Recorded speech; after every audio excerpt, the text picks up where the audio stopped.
And welcome back. This is your man Warrior, and I'm pretty excited. This is going to be a new series. It's going to cover all forms of raids. It's going to be the Rancor. It's going to be the Heroic AAT and all four phases, as well as the Sith Raid at all four phases. It's going to be kind of an in-depth, but instead of me doing all of the study research and telling you guys out of a perfect situation what you should or shouldn't be doing, what teams you should max out, what I'm doing is going to my patrons very specifically and asking them what works for them, what team comps are they using, and allowing them to come on and share their generalized strategies and tips and tricks for you guys, the viewers, so that way you can see what is real people actually doing out there in real guilds. I have NW Robinson, and he's with the Rebels Alliance. What's happening? Oh, not too much, man. Thanks for having me on tonight. Awesome. So basically, I've given a little intro on what this video is about. It's not going to be super long. We're going to go over the raid. What do you have for us tonight? So I have two teams for us tonight, and they're the teams that have been picked by our guild and a lot of guilds that I've chatted to around as the marquee guilds for both Phase 1 and Phase 3 of the Sith Raid. We found that once you get your strategies tuned, if you have about 20 to 25 of each of these teams, you can blow through those phases relatively easily. All right, so we're talking heroic or non-heroic, Sith Raid, phases 1 and 3, and you have a specific team composition you'd like to talk about. So why don't you go into that team composition, who's in that, and how would you mod this specific team? All right, so the first one is Resistance, and I know most people at this point have seen Resistance in many forms, and it's was kind of singled out because it's a marquee team that everyone has or is building to. It's great in territory battles. It was King of Arena for the longest time. It does excellent in Hat and Rancor, as well as being a good team in territory wars. And for that, we're talking about the new Resistance specifically under the Jedi Training Rey lead. Usually want to add in Resistance Trooper to that, as well as BB-8. And then your last two members on that team really depend on specifically who you have access to. I've seen some people work with Resistance Trooper, Scavenger Rey and R2-D2 as their 4 and 5 if they don't have access to a healer. That specifically has not worked for me. I have no idea how those crazy people manage to kind of balance the foresight to keep everyone alive.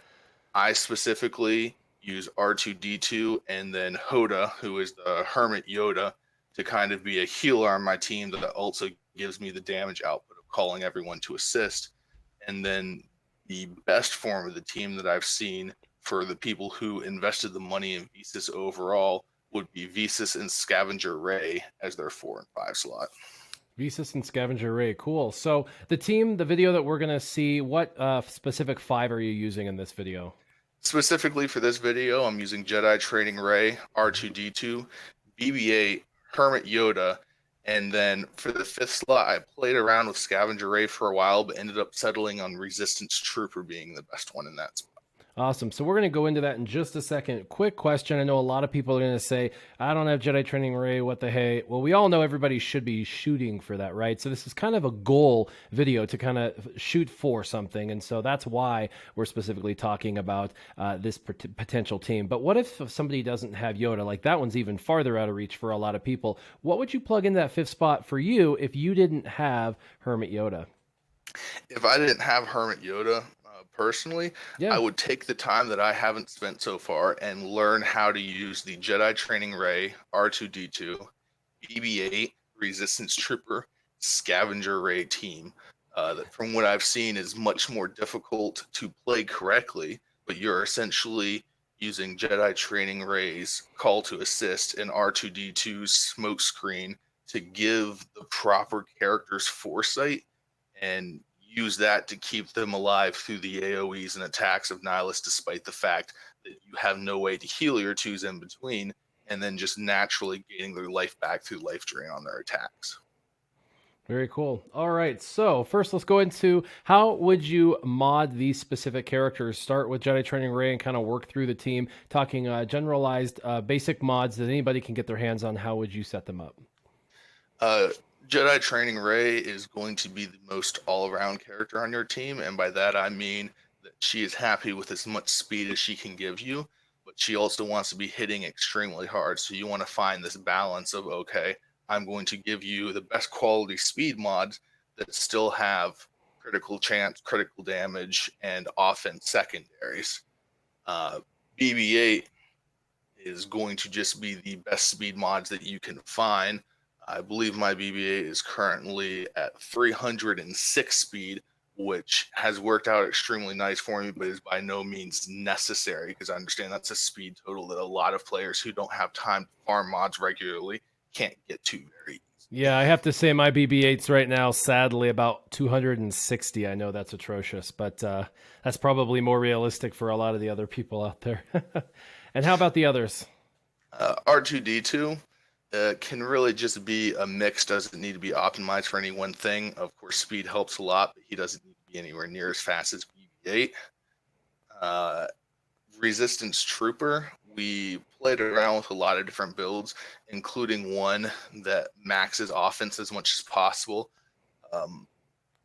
by taking him off of a max critical damage, and that really hasn't been working out as well. So I have him with a critical chance set and a critical damage set. The good part about Resistance Trooper is that he generates his own turn meter through his unique that gives him, I believe, 40 or 50% turn meter every time a target is exposed. And the JTR team is extremely good because it has unresistible exposes, which helps against the high tenacity of the raid bosses in Sith Raid. So he doesn't actually need any of his own speed. So you can go ahead and put all of your critical damage, critical chance mods that have massive speed secondaries because they don't have, that have massive offense secondaries because they don't have solid speed secondaries on him. Yeah, so And as much offense as possible on Resistance Trooper is what it sounds like you're saying. It's much offense, but you still want to hit that 2-2 mark on critical damage as well. Right, absolutely. And then for Hoda is just speed and enough survivability that he's not going to die to the AoEs if he pops out of fog. Yeah, if he pops out of stealth. And if you weren't using him, you said you'd used the Scavenger Rey, and I'm guessing you'd probably go critical chance and critical damage on her as well. Critical chance and critical damage on her as well, and a good bit of speed, because remember that under the JTR lead, they're not going to be generating as much turn meter as they did under a Zeta Finn lead that everyone used in the past. So you do need to give all the tunes a decent bit of speed of themselves, even if it forces their damage to go a little bit lower. What's really cool about this team, for the most part, is their characters that once you have the right tunes, you can get free in the game. You can farm these characters up. It is more of an in-game strategy, but so is the Sith Raid. So if you're doing the Sith Raid, this is a team you could definitely shoot for. And all of the characters you have, or that you are talking about, are naturally fast, actually. They have very high natural speeds. So getting, 70 or 80 speed on each one of them is very, very, very doable for anybody, very easily. And then getting above the marks that you have is definitely a goal for sure. So let's talk through some general strategies. We know about mods. Talk about general strategies. You take this team in, you're facing phase 1. Is the strategy the same for phase 1 and phase 3, or is it different? What does this general strategy look like? As far as this team specifically, you're going to use it phase 1 or phase 2, and I don't want to speak much on phase 2 because I usually get my runs in early and I'm specifically running this team in phase 1.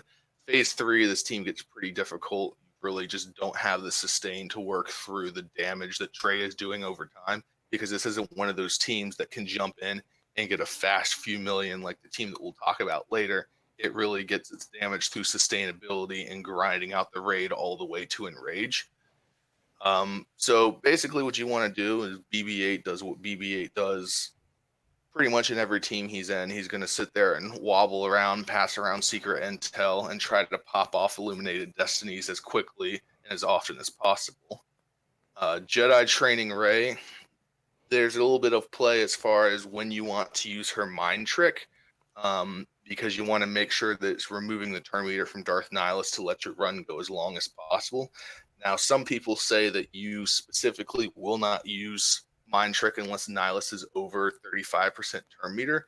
My personal opinion is that I will avoid using mind trick if my basic is necessary. And by that, I mean you get into a cadence with Jedi Training Rey where both of her specials have a cooldown of 5, and she is lowering her cooldowns by 1 each time she uses a special.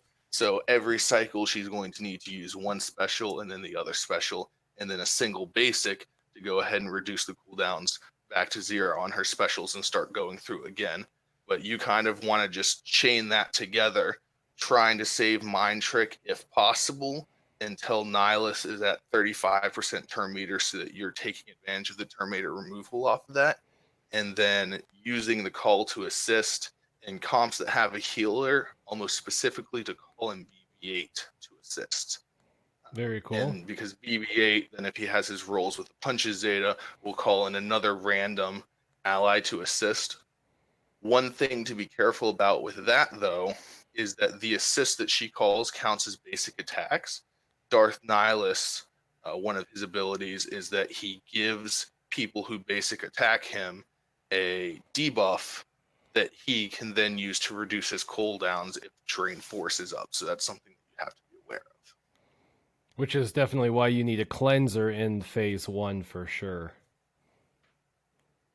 Not too much, because you have R2-D2's auto cleanse, and maybe that's what you meant by I was saying that you don't need an active cleanser, because just by dealing damage to Nihilus, your team members are going to cleanse themselves on critical hits. Right. What I mean is you've got to have a mechanic or a way to cleanse your team or your characters, or it's going to be a very, very fast run because he's going to debuff everybody and then he's going to annihilate someone. So having R2-D2's first Zeta, which everybody has really not, a lot of people haven't done it because they're not super, into it. They, we all know his second Zeta is the best, but the first one actually is what you're talking about. And that's the ability when you crit to cleanse if you're light side.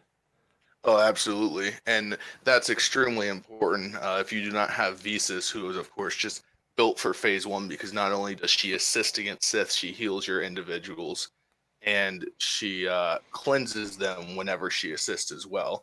And that's why you almost universally see that if you're pulling Visas out, you need to put R2-D2 in, because it's not just the fact that debuffing your team allows Nihilus to go ahead and reduce cooldowns when he uses his Drain Force AoE, but it also means that if you're not cleansing those debuffs off of yourself, you're not reducing the cooldown of your special attacks under a JTR lead, and really just chaining special attacks to let BB-8 get Illuminated Destiny off as fast as possible. It's a very important concept on this team.